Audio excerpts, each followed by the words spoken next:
कहानी के समय में आपका स्वागत है। दादाजी, हम फिर आ गए आपसे कहानी सुनने के लिए।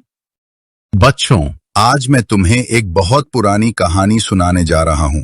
ये कहानी साधारण नहीं है।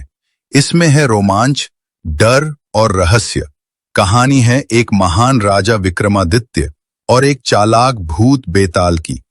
सोचो जरा, आधी रात का समय है, चारों तरफ अंधेरा है, शमशान की हवा सीटी जैसी आवाज कर रही है और राजा विक्रम अपनी पीठ पर बेताल को उठाए चले जा रहे हैं। बेताल भयानक हंसी के साथ, हाँ हाँ हाँ राजन, तुमने फिर मुझे अपनी पीठ पर उठा लिया, लेकिन यह राह इतनी आसान नहीं होगी। सुनो मेरी कहानी और याद रखो, अगर अंत जानते हुए भी चुप रहे तो तुम्हारा सिर टुकड़े टुकड़े हो जाएगा। राजा विक्रम। बेताल, मैं वचन का पक्का हूं। बोलो, कौन सी कहानी है? विक्रम बेताल की कथा, रक्तमणि हार का रहस्य। कश्मीर नगरी में राजा सुरसेन राज करता था। उसकी एकमात्र पुत्री थी, राजकुमारी लावण्य। राजकुमारी के पास एक अद्भुत हीरों से जड़ा हार था, जिसे लोग रक्तमणि हार कहते थे। मान्यता थी कि यह हार राज्य का रक्षक है। एक रात राजकुमारी उद्यान में सो रही थी। जब आंख खुली, हार गायब था। पूरे महल में कोहराम मच गया। राजा ने 3 संदिग्धों को पकड़ा। राजवैद्य, जिसने राजकुमारी को औषधि दी थी। मुख्य रक्षक, जो उस रात सुरक्षा पर तैनात था। दरबार का नर्तक, जिसे उद्यान के पास देखा गया। राजा ने आदेश दिया, सुबह दोषी को मृत्युदंड दिया जाएगा। उस रात राजकुमारी ने सपना देखा। सपने में वही हार खून से लथपथ दिखाई दिया और आवाज आई, सच्चाई को पहचानो वरना सर्वनाश होगा।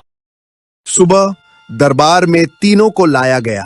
नर्तक घबरा कर बोल, महाराज, मैंने हार नहीं चुराया, मैंने तो उसे जमीन पर गिरा देखा था।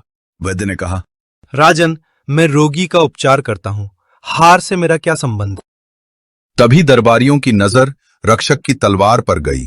तलवार की मूठ से लाल चमक झलक रही थी। जब तलवार खोली गई तो रक्तमणि हार उसी में छिपा मिला। दरबार स्तब्ध रह गया। असली चोर वही रक्षक था जिस पर सबसे बड़ा भरोसा किया गया था। बेताल का प्रश्न। बेताल बोला, राजन बताओ, क्यों रक्षक का अपराध सबसे बड़ा माना जाए? विक्रम का उत्तर। राजा विक्रम बोले, रक्षक ही सबसे बड़ा दोषी है, क्योंकि जिस पर सुरक्षा का दायित्व होता है, अगर वही विश्वास तोड़े तो वो अपराध सबसे भयंकर है। इससे शिक्षा मिलती है कि कर्तव्य और विश्वास सबसे बड़ी संपत्ति हैं। लालच के लिए उन्हें तोड़ने वाला कभी सुखी नहीं होता। कर्तव्य से बढ़कर कोई धन नहीं। विश्वासघात करने वाला अवश्य नष्ट होता है। सच्चाई चाहे देर से सामने आए, पर छुपती कभी नहीं। राजन, मैंने तुझसे पहले ही कहा था, यदि तू बोला तो मैं फिर उड़ जाऊंगा। अब तूने उत्तर दे दिया है, इसलिए मैं फिर चला उसी पीपल के पेड़ पर।